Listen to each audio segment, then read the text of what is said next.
Tahun Distrik 6 ini, saya atas nama masyarakat Simalungun dan atas nama pemerintah Kabupaten Simalungun mengucapkan terima kasih yang sebesar-besarnya pada Pak Gubernur, Wali Kota, yang dimana telah memberikan perhatian kepada semua masyarakat Simalungun yang berada di Batam ini.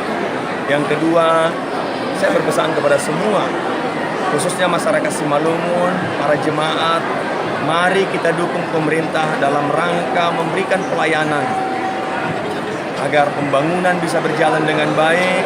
Tentu gereja harus ikut andil di dalam tengah-tengah dalam pembangunan, memberikan kesejukan di dalam memberikan pelayanan bersama-sama dengan pemerintah.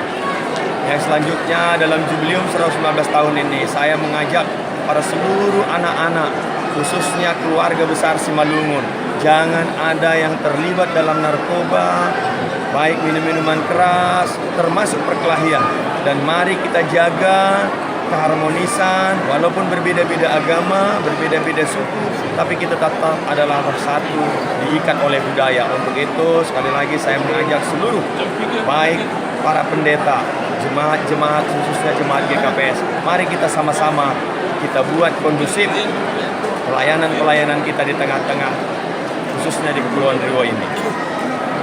Pak, tadi terkait masalah investasi di Simalungun, apa kira-kira yang diimbau dari pengusaha-pengusaha yang orang-orang Simalungun di Batam ini? Saya juga mengajak para seluruh masyarakat Simalungun yang ada di Batam ini. Mari kita bangun Kabupaten Simalungun melalui investasi-investasi, termasuk pembangunan rumah-rumah. Apa yang bisa dilakukan oleh masyarakat Simalungun agar jangan jadi penonton di kemudian hari. Karena apapun alasannya, Simalungun semakin tahun pasti semakin baik dan semakin dicintain dengan keseriusan pemerintah pusat, khususnya Pak Presiden kita Jokowi yang membangun Danau Toba, sehingga pembangunan Danau Toba itu mendapat imbas di dalam pembangunan khususnya yang ada di Kabupaten Simalungun. Untuk itu saya mengajak sekali lagi, mari jangan lupakan kampung tempat kelahiran kita. Amin. Terima kasih Pak. Ya.